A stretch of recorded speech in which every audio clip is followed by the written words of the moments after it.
Welcome students in this new video. Today we are studying about platyhelminthes.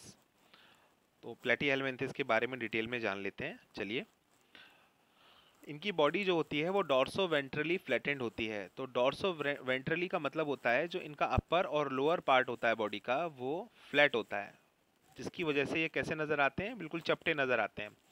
जैसे कि हमारे सामने लिवर फ्लूक है। अब लिवर फ्लूक का जो डॉर्सल सरफेस है और जो उसका वेंट्रल सरफेस है, दोनों के दोनों ऊपर से नीचे तक चपटे होंगे। तो ऐसे टेप वॉर्म है, ये भी डॉर्सो वेंट्रली फ्लैटेंड आपको दिखाई दे रहा है। इसीलिए फ्लैट होने के कारण ही इनको फ्लैट वॉर्म्स बोलते हैं। ज़्यादातर जो प्लेटीहेलमिन्थिस फाइलम में जो एनिमल्स हैं, दीज आर मोस्टली एंडोपैरासाइट्स.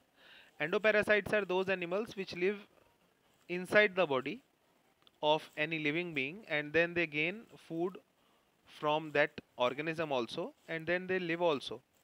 तो वहाँ पर वो रहते भी हैं और उनको फूड भी मिलता है। तो जैसे कि आप देखें ह्यूमन बींग्स के अंदर जो टेप वॉर्म है, इट इज़ फाउंड, तो वो अपने अंदर जो है रहता है और अपना जो खाना हमसे हासिल करता है। प्लेटफॉर्म्स आर बाइलेटरली सिमेट्रिकल, तो इनकी सिमेट्री जो है वो बाइलेटरली सिमेट्रिकल है। And they are triploblastic, it means they have 3 germ layers. तो यहाँ से आपको ये जो कंसेप्ट है ट्राइप्लोब्लास्टिक का वो आ जाएगा।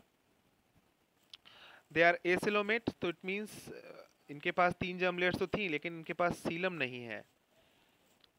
तो इसका मतलब ये कि कोई बॉडी कैविटी नहीं है इनके पास, हालांकि इनके पास एक्टोडर्म, एंडोडर्म और मेसोडर्म प्रेजेंट है। इनकी ऑर्गेनाइजेशन देखें तो ऑर्गन लेवल है। तो इसका मतलब ये हुआ कि जो हमने इससे पहले टीनोफोरा फाइलम पढ़ी थी, टीनोफोरा से आगे ये एडवांस्ड हैं, इनके पास ऑर्गन लेवल ऑर्गेनाइजेशन आ चुकी है। अब पैरासाइट्स के तौर से बिहेव करते हैं ये, तो इसका मतलब इनके पास हुक्स और सकर्स हैं, और जो हुक्स और सकर्स होते हैं इनको अटैच करने में हेल्प करते हैं और उसके बाद सक करने में हेल्प करते हैं न्यूट्रिशन। तो सकर्स जो है न्यूट्रिशन को सक करने में हेल्प करते हैं, वहीं जो हुक्स होते हैं they help to attach with the body parts, internal body parts. Okay, तो नेक्स्ट टॉपिक जो है, some of them absorb nutrients from the host directly through their body surface. Next, specialized cells called as flame cells. तो flame cells का ध्यान रखना पड़ेगा आपको, ये नाम बड़ा इंपॉर्टेंट है, पूछा जाता है। फ्लेम सेल्स ऑस्मो रेगुलेशन में और एक्सक्रीशन में हेल्प करने वाले स्पेशल सेल्स हैं जो इनके पास हैं, जिसके हेल्प से ये एक्सक्रीशन और ऑस्मो रेगुलेशन कर सकते हैं। इनकी बॉडी में देखा जाए तो सेक्सेस सेपरेट नहीं होते, तो it means they are hermaphrodite. And fertilisation is internal, तो इनकी बॉडी के अंदर यानी फीमेल बॉडी के अंदर फर्टिलाइजेशन होता है। फीमेल बॉडी मतलब मेरा कहने का मतलब ये फीमेल पार्ट जहाँ होता है, जहाँ गैमेट होता है, वहीं पर फर्टिलाइजेशन होता है। And the development is through many larval stages, इसका मतलब जो लार्वल स्टेज होती हैं वो बहुत सारी होती हैं। तो आप देखें तो डेवलपमेंट कैसा है, इनडायरेक्ट डेवलपमेंट है। Many larval stages are there. तो प्लानेरिया का नाम हम क्लास 10 से पढ़ते आ रहे हैं। प्लानेरिया जो होता है इसको हम डुगीसिया भी बोलते हैं, DUGESIA। तो जो प्लानेरिया होता है ये आपको कहाँ मिलता है, ये आपको मिलता है स्लो मूविंग स्ट्रीम्स में या फ्रेश वाटर पॉन्ड्स में, है ना, फ्रेश वाटर पॉन्ड्स, वहाँ आपको ये मिल जाएगा। और इसकी बॉडी पर आपको, इसके बॉडी के ऊपर सिलिया मिलेंगे। प्लानेरिया की बॉडी पर we will find cilia. And इसकी सबसे इंपॉर्टेंट बात तो ये है कि it has great power of regeneration. तो ये जो अपना प्लानेरिया होता है, मैं इसका स्ट्रक्चर बनाता हूँ अभी आपके सामने, साइड में बना देते हैं यहाँ पर।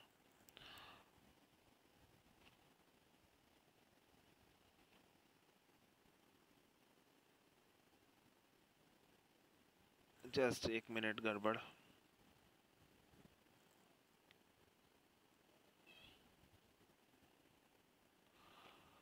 ठीक है, और आईज इस तरह से आप बनाते हैं उसकी, प्लानेरिया की।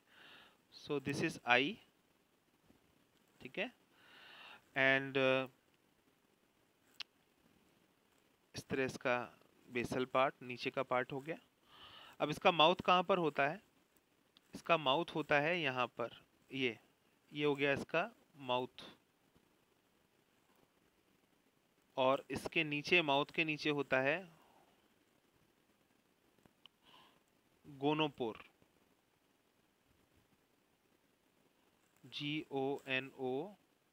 GONOPORE, gonopore. तो इस तरह से इसकी बॉडी होती है।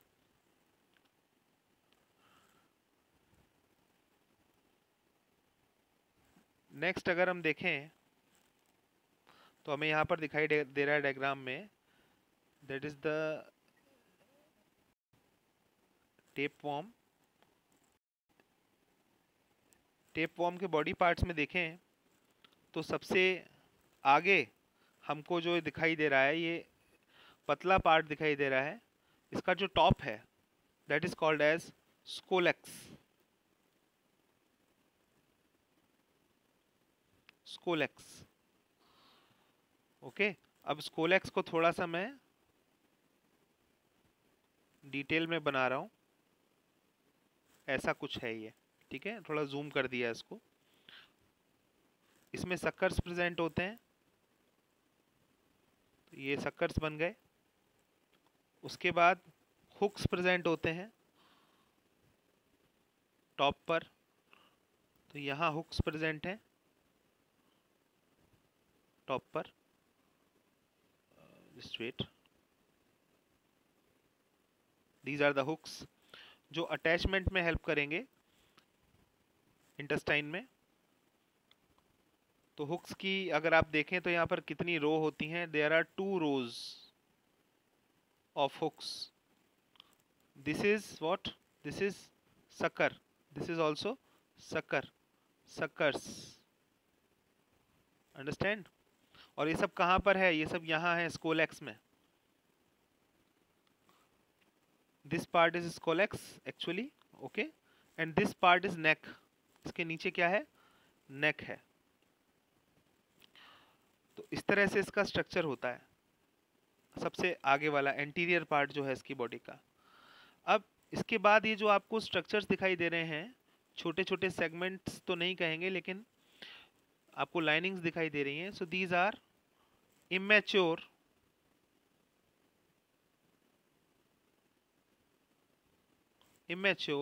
प्रोग्लॉटिड्स।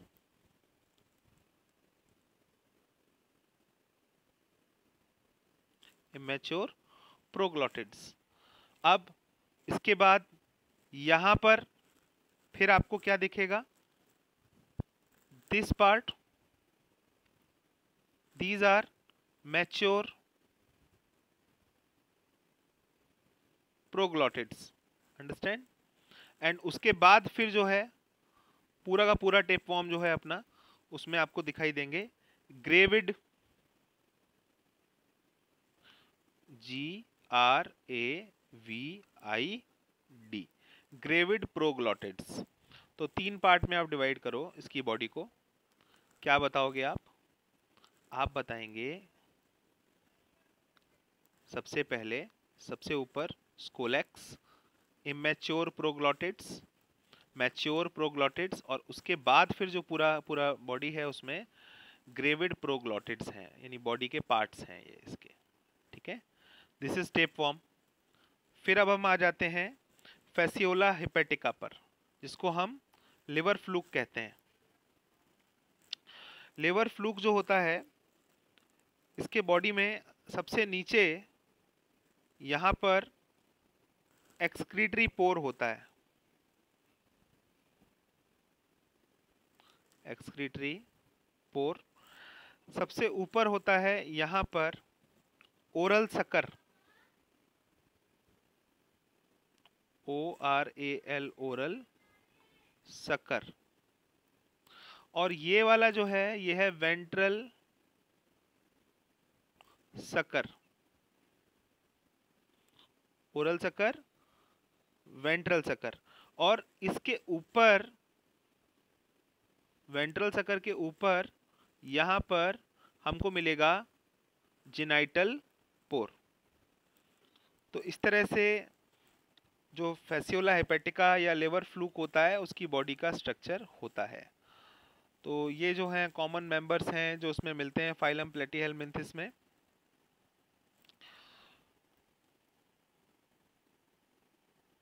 जो हैं जो बुक में नहीं हैं लेकिन हमको ध्यान रखने चाहिए, उसके बारे में मैं आपके साथ डिस्कशन करूंगा। तो यहाँ पर आप लिख सकते हैं उनको वन बाय वन। जैसे इनका जो स्केलेटल सिस्टम होता है या स्केलेटल के अलावा रेस्पिरेटरी सिस्टम, ठीक है, और सर्कुलेटरी सिस्टम, ये सब इसमें एब्सेंट होते हैं, नहीं पाए जाते। तो इसका मतलब ये कि जो गैसियस एक्सचेंज होता है वो बेसिकली इनके बॉडी सरफेस से होता है इनकी, ठीक है ना। नेक्स्ट जो इनके पास नर्वस सिस्टम होता है, नर्वस सिस्टम, तो नर्वस सिस्टम में आपको न्यूरॉन्स का एक अब यहाँ पर कोऑर्डिनेशन स्टार्ट हो जाता है। तो न्यूरॉन्स जो हैं वो क्या बनाते हैं, दे फॉर्म लैडर, मतलब सीढ़ी के जैसा स्ट्रक्चर बना देते हैं। तो nervous system is basically ladder like. तो उसमें क्या होता है, सबसे ऊपर गैंग्लियन होता है, गुच्छा होता है, इसको ब्रेन बोलते हैं, और उसके बाद इनकी बॉडी में इस तरह से नर्व नेट होती है, मतलब नर्व इस तरह से बिछी होती है पूरी बॉडी के अंदर।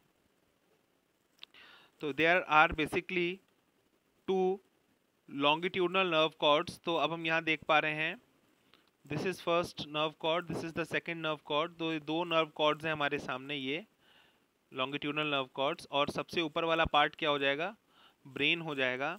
And these longitudinal nerve cords are connected by transverse कॉमिशर्स,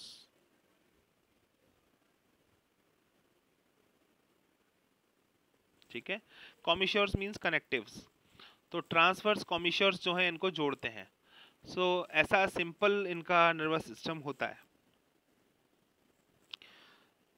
life cycle जो होती है इनकी बड़ी कॉम्प्लिकेटेड होती है। तो कॉम्प्लिकेटेड क्यों होती है, बिकॉज इनके पास मैनी लार्वल स्टेजेस होती हैं।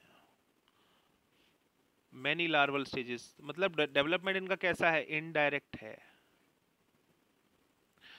तो अब ये समझने के लिए कि इनकी जो लार्वल स्टेजेस हैं वो इतनी सारी होती हैं, आइए हम डिस्कस करते हैं about the life cycle of tapeworm. क्योंकि ये टेपवॉर्म जो है ये हमारी बॉडी में रहता है। तो जो टेपवॉर्म होता है, जो एडल्ट टेपवॉर्म कहते हैं जिसको, एडल्ट टेपवॉर्म, ये कहाँ रहता है, हमारे गट में रहता है। अब हमारे गट से अब ये अपना फर्टिलाइजेशन अंदर कर लेता है, रिप्रोडक्शन अंदर कर लेता है, क्योंकि हर्माफ्रोडाइट्स होते हैं, ये हर्माफ्रोडाइट होते हैं। तो फर्टिलाइज्ड ओवा जो होते हैं वो कहाँ पर रहते हैं, दे आर फर्टिलाइज्ड ओवा आपको कहाँ मिलेंगे, मैच्योर प्रोग्लॉटिड्स में, ठीक है ना। यहाँ पर आपको फर्टिलाइज्ड ओवा मिलेंगे इनके।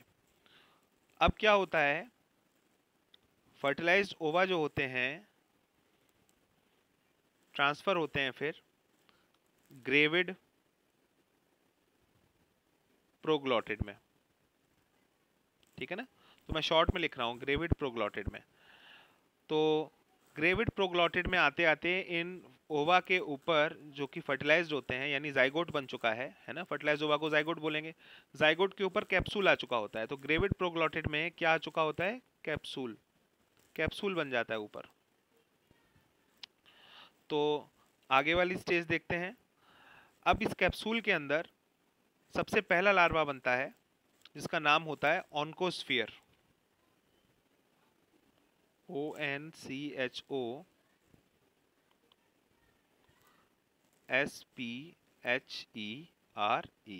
तो ऑन्कोस्फियर लार्वा बनता है कहाँ, ग्रेविड प्रोग्लॉटिड में।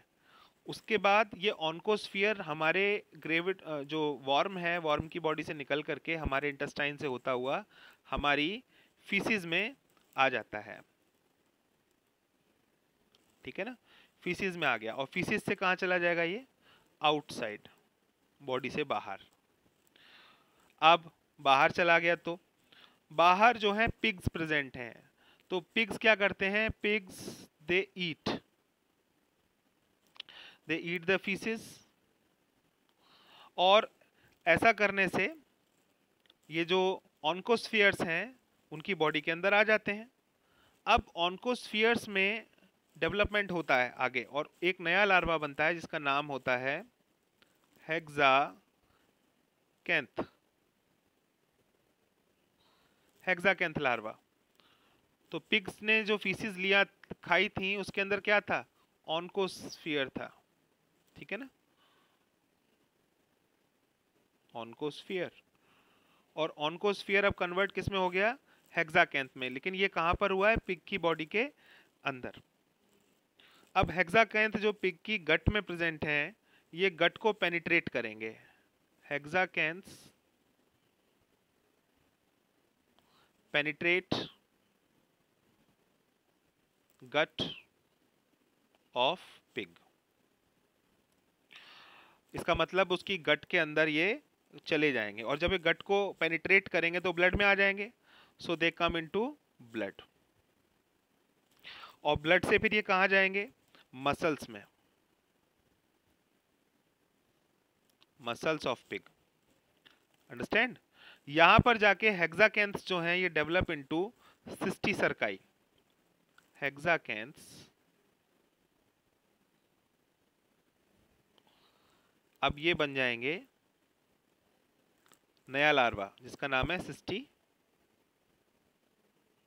सरकाई, CERCI, है ना। तो hexacanths are now converted into cysticerci. अब ये cysticerci from pig they come to the humans, humans pig का फ्लैश खाते हैं, आपको पता है कि जब खाएंगे तो जो मसल होगा उसका, उसके थ्रू ये कहाँ पर आ जाएगा, फिर ह्यूमन में, और ह्यूमन गट में आ जाएगा।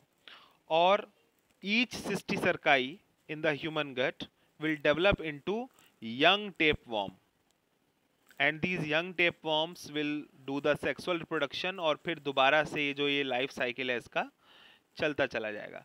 तो अभी देखा हमने कितने सारे लार्वा के यहाँ पर फॉर्म्स देखे, यानी इनडायरेक्ट डेवलपमेंट देखो टेपवर्म का कैसे होता है। कौन कौन से लार्वा थे, सबसे पहले हमने पढ़ा था अबाउट ऑन्कोस्फियर, ऑन्कोस्फियर के बाद हमने पढ़ा था, मैं शॉर्ट में लिखता चला जाता हूँ, ऑन्कोस्फियर्स के बाद हमने पढ़ा था क्या, इसके बाद हमने पढ़ा था हेक्साकैंथ,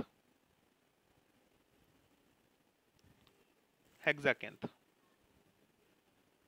ऑन्कोस्फियर पूरा लिख लेते हैं।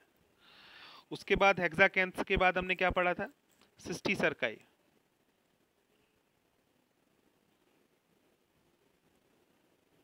ठीक है ना, ये लिखा था।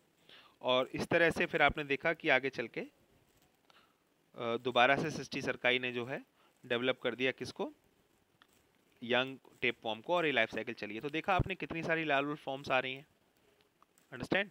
तो इस तरह से होता है, there are many larval forms in the life cycle of animals which are present in the platyhelminthes. So these flatworms have many larval forms. So that's it in this video. Thank you students for watching.